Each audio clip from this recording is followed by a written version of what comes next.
Hello friends, स्वागत है आप सबका आपके अपने चैनल वेद एकेडमी में। अभी तक हमने सूरदास, कबीरदास, तुलसीदास और मलिक मोहम्मद जायसी जी के जीवन परिचय की स्टडी कर ली है, जो कि हमारे कवि थे। आज की वीडियो में हम आचार्य रामचंद्र शुक्ल के जीवन परिचय की स्टडी करेंगे, जो कि हमारे लेखक हैं। तो कवि और लेखक क्या होते हैं वो हम समझ लेते हैं। सबसे पहले कवि पद्य में लिखता है और लेखक जो हमारा गद्य में लिखता है। कवि हमारा पद्य में लिखता है, लेखक हमारा गद्य में लिखता है। एक की भाषा पदात्मक होती है, एक की भाषा गद्यात्मक होती है। जो कवि होता है उसकी भाषा पदात्मक होती है और जो लेखक होता है उसकी भाषा गद्यात्मक होती है।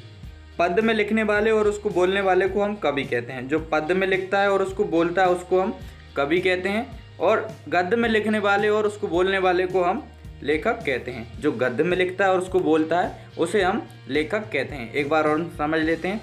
सबसे पहले जो कवि होता है वह हमारा पद्य में लिखता है और जो लेखक होता है वह गद्य में लिखता है। एक की भाषा पदात्मक होती है, दूसरे की भाषा गद्यात्मक होती है। यानी कि जो हमारा कवि होता है वह पद्य में लिखता है, इसलिए उसकी भाषा पदात्मक होती है। लेखक होता है वो गद्य में लिखता है, तो उसकी भाषा गद्यात्मक होती है। गद्य में लिखने वाले और उसको बोलने वाले को हम लेखक कहते हैं, और पद्य में लिखने वाले और उसको बोलने वाले को हम कवि कहते हैं। देखिए, कवि परिचय जब हम लिखते हैं तो हमें 4 पॉइंट्स लिखने होते हैं। पहला हमारा रचनाएं होती हैं, दूसरा हमारा होता है भाव पक्ष, तीसरा हमारा होता है कला पक्ष, और चौथा हमारा होता है साहित्य में स्थान। ये हमारा फॉर्मेट हो गया है जब हम कवि परिचय लिखते हैं। जब हम लेखक परिचय लिखते हैं तो फॉर्मेट थोड़ा सा चेंज हो जाता है। रचनाएं तो आपकी लिखनी होती हैं, उसके बाद आपको भाषा लिखनी होती है।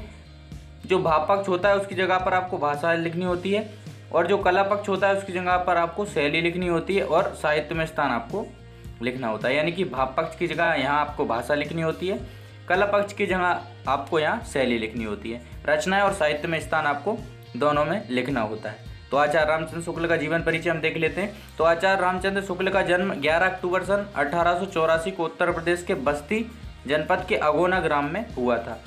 2 फरवरी सन 1940 को आपका निधन हो गया। आचार्य रामचंद्र शुक्ल का जन्म 11 अक्टूबर सन 1884 को उत्तर प्रदेश के बस्ती जनपद के अगोना ग्राम में हुआ था। 2 फरवरी सन 1940 को आपका निधन हो गया। ये उनकी बेसिक इन्फॉर्मेशन हो गई। उसके बाद हमारी रचनाएं। ये देखिए, कोई भी लेखक परिचय लिखें, कवि परिचय लिखें, रचनाएं आपका मोस्ट इंपॉर्टेंट पार्ट होती हैं। अगर आपने रचनाएं और साहित्य में स्थान करेक्ट लिख दिया तो ये मानिए आपने 80% अपना काम कर दिया है। तो पहली रचना चिंतामणि, दूसरे त्रिवेणी, तीसरी रसमीमांसा, विचार वीथी, हिंदी साहित्य का इतिहास। आपको 2 रचना एग्जाम में लिखने को आती हैं। आप जितना ज़्यादा याद करेंगे आपको उससे उतना ज़्यादा बेनिफिट होने वाला है। चिंतामणि, त्रिवेणी, रसमीमांसा, विचार वीथी, हिंदी साहित्य का इतिहास, ये हमारी आचार्य रामचंद्र शुक्ल जी की रचनाएं हो गई। उसके बाद भाषा। तो आचार्य रामचंद्र शुक्ल जी की भाषा परिष्कृत, प्रौढ़ एवं साहित्यिक खड़ी बोली है। संस्कृत के तत्सम शब्दों की बहुलता है।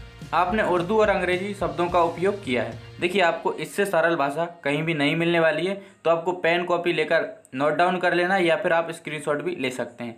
भाषा को सरल बनाने के लिए आपने ग्रामीण बोलचाल के शब्दों का भी प्रयोग किया है। जिसकी लाठी उसकी भैंस, पेट फूलना, कांटों पर चलना आदि मुहावरों और कहावतों का बड़े ही सरलता से उपयोग किया है। यानी कि इन मुहावरों और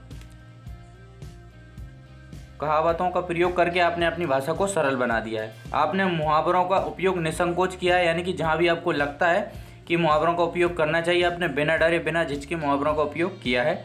आपने एक एक शब्द को मोतियों की भांति पिरोया है। यानी कि जो माला होती है उसमें हम एक एक मोती पिरोते हैं, उसी प्रकार आपने एक एक शब्दों को मोतियों की भांति पिरोया है। एक भी शब्द जो आपका निरर्थक नहीं है, सभी शब्दों के आपके प्रॉपर तरीके से अर्थ निकलते हैं। एक एक शब्द का अपना पूर्ण महत्व होता है। गंभीर विषयों को भी आपने बड़ी सरलता से उठाया है। ये हमारी भाषा हो गई। एक बार और हम देख लेते हैं। आचार्य रामचंद्र शुक्ल की भाषा परिष्कृत, प्रौढ़ एवं साहित्यिक खड़ी बोली है। संस्कृत के तत्सम शब्दों की बहुलता है। आपने उर्दू और अंग्रेजी शब्दों का भी उपयोग किया है। भाषा को सरल बनाने के लिए आपने ग्रामीण बोलचाल के शब्दों का प्रयोग किया है। जिसकी लाठी उसकी भैंस, पेट फूलना, कांटों पर चलना आदि मुहावरों और कहावतों का प्रयोग बड़ा ही सरलता से किया है। यानी कि जहां आपको लगता था कि मुहावरों से आप अपना 100% दे सकते हैं, अच्छे से समझा सकते हैं, अच्छे से बता सकते हैं, तो वहाँ आपने बिना झिझके बिना संकोच किए मुहावरों और कहावतों का उपयोग किया है। आपने एक एक शब्द को मोतियों की भांति पिरोया है। जैसे हमारी माला होती है उसमें हम एक एक मोती चुन चुन कर पिरोते हैं, उसी प्रकार आचार्य रामचंद्र शुक्ल ने अपने शब्दों को मोतियों की भांति पिरोया है। एक भी शब्द निरर्थक नहीं है, यानी कि हर शब्द का अपना प्रॉपर मतलब होता है, एक एक शब्द का अपना पूर्ण महत्व है। गंभीर विषयों को भी आपने बड़े ही सरलता से उठाया है। ये हमारी भाषा हो गई। उसके बाद हम देख लेते हैं शैली। शैली, शुक्ल जी अपनी शैली के स्वयं निर्माता हैं, यानी कि शुक्ल जी ने अपनी खुद की शैली खुद ही निर्माण की है। पहली समीक्षात्मक हो गई। आपने समीक्षात्मक शैली का उपयोग किया। इस शैली से जो आपके वाक्य हैं वे छोटे, संयत एवं गंभीर हैं। इसमें विषय का प्रतिपादन बड़े ही सरलता से हुआ है। देखिए, समीक्षात्मक शैली, आपने समीक्षात्मक शैली का उपयोग किया है इस शैली से कि जो आपके वाक्य हैं वे छोटे, संयत एवं गंभीर है। इसमें विषय का प्रतिपादन बड़े ही सरलता से हुआ है। एक हमारी समीक्षात्मक हो गई। दूसरी हमारी गवेषणात्मक शैली। इस शैली का उपयोग गंभीर विषयों को उठाने के लिए आपने किया है। इसमें जटिल शब्दों का प्रयोग किया है। यह शैली सामान्य पाठकों के लिए बोधगम्य नहीं है, यानी कि जो सामान्य पाठक हैं वह इस शैली की कविताएं पढ़ेंगे, गद्य पढ़ेंगे तो उन्हें ईजिली समझ नहीं आएगा। गवेषणात्मक शैली, इस शैली का उपयोग गंभीर विषयों को उठाने के लिए आपने किया है। इसमें जटिल शब्दों का प्रयोग किया है। यह शैली सामान्य पाठकों के लिए बोधगम्य नहीं है। आपको स्क्रीनशॉट ले लेना है। आगे हमारा है भावनात्मक शैली। शुक्ल जी ने अपने निबंध भावनात्मक शैली में लिखे हैं। भावों के अनुसार छोटे और बड़े दोनों प्रकार के वाक्यों को अपनाया है। जैसे भाव मन में उठ रहे हैं उसी प्रकार के शब्दों को, उसी प्रकार के वाक्यों को आपने अपनाया है। बहुत से वाक्य तो सूक्ति के रूप में प्रयुक्त किए गए हैं। जैसे बेर क्रोध का आचार्य मुरब्बा है। आपने सूक्तियों का प्रयोग किया है, आपने मुहावरों का प्रयोग किया है, आपने कहावतों का भी प्रयोग किया है। तो जैसे बेर क्रोध का आचार्य मुरब्बा है, ये सूक्ति का आपने प्रयोग किया है। जैसी जैसी रिक्वायरमेंट होती गई वैसे वैसे आपने शब्दों का प्रयोग किया है। शुक्ल जी ने अपने निबंध भावनात्मक शैली में लिखे हैं। भावों के अनुसार छोटे और बड़े दोनों प्रकार के वाक्यों को अपनाया है। बहुत से वाक्य तो सूक्ति के रूप में प्रयुक्त किए हैं, जैसे बैर क्रोध या आचार का मुरब्बा है। नेक्स्ट है हमारा आलोचनात्मक शैली। इस शैली की भाषा गंभीर है। इसमें संस्कृत के तत्सम शब्दों की अधिकता है। देखिए, तत्सम तद्भव के शब्द क्या होते हैं वह मैं जब हम हिंदी ग्रामर की सीरीज स्टार्ट करेंगे उसमें आपको अच्छी तरीके से समझा दूंगा। इस शैली में अपने भाव बड़े ही आसानी से व्यक्त किए हैं। जो आपने इस शैली में अपने भाव व्यक्त करना चाहते थे वे आपने बड़े ही सरलता से, बड़े ही आसानी से किए हैं। हास्य एवं व्यंग शैली। आपने हास्य और व्यंग शैली का भी बड़े ही सरलता से उपयोग किया है। हास्य और व्यंग शुक्ल जी के निबंधों का विषय नहीं है, फिर भी आपने इन शैलियों के साथ पूर्ण न्याय किया है। हास्य एवं व्यंग शैली। आपने हास्य और व्यंग शैली का भी उपयोग बड़े ही सरलता से किया है। हास्य और व्यंग शैली शुक्ल जी के निबंधों का विषय नहीं है, फिर भी आपने इन शैलियों के साथ पूर्ण न्याय किया है। अब साहित्य में स्थान। आप युग प्रवर्तक निबंधकार हैं।